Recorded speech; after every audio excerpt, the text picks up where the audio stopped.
Buenas tardes. Hay que hablar del caso número 38, lastimosamente, otra mujer que es asesinada por su pareja. Todos los detalles los vamos a escuchar con nuestro compañero Sergio Valdés sobre esta situación que nuevamente se repite y la cosa que, bueno, parece de nunca acabar. Sergio, buenas tardes.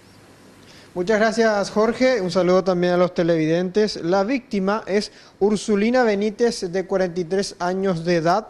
Ella fue encontrada en su vivienda con un balazo en la cabeza el domingo, en horas de la mañana, aproximadamente a las 9. El asesinato de esta mujer habría ocurrido ya en horas de la noche del sábado. Según indicó el fiscal Rafael Ojeda, que tiene este caso, el principal sospechoso es la expareja de la mujer. Estamos hablando de Roque López Marecos, de 42 años, quien justamente está siendo intensamente buscado por las autoridades, pues tiene incluso también antecedentes por homicidio doloso, secuestro, coacción sexual y otros delitos. Vamos a escuchar detalles de este terrible caso de boca del propio fiscal Ojeda.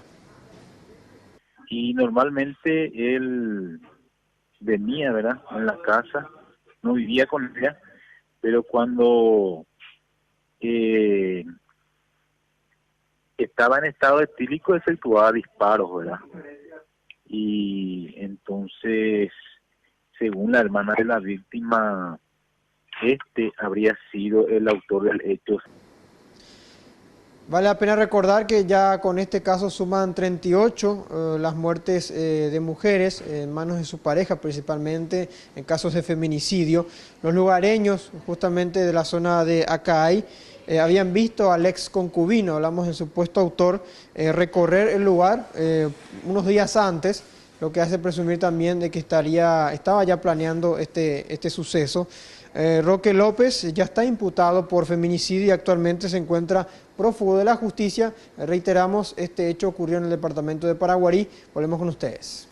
Bien, gracias, Sergio.